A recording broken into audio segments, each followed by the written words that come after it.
Thank you, Caroline, and thank you again for being with us tonight. Tonight's keynote speaker is a well-known author, political strategist, civil rights activist, and public affairs advisor. But more importantly, he is an individual who has made a real difference in our community's fight for simple human dignity, for equality under the law, and for lasting justice. He has stood on the front line of the civil rights movement beginning in the early 1960s as an anti-war activist.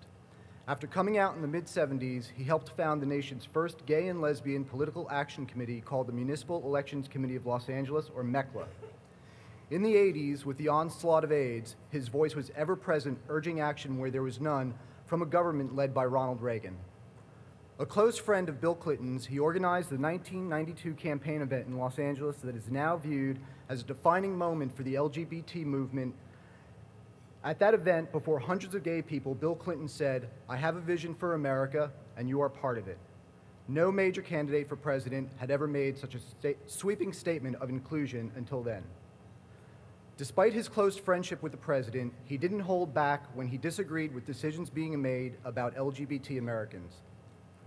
During the series of events that led to the policy in the military we now know as Don't Ask, Don't Tell, he broke with his friend the president in a very public fashion when he was arrested outside the White House protesting the policy. Some called him foolish, others called him principled. Everyone had an opinion about it. When it comes to power, he has been on the outside looking in and on the inside looking out.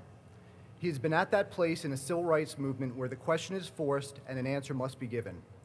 Do I settle for what is being offered and maintain my influence and prestige, or do I fight for what I think is right and risk losing it all? It's a question we all face at some point in our lives. It's a question the Pride agenda and our movement faces when we begin to win and become political insiders on some things, but are still outsiders on others. When do we compromise? When do we not?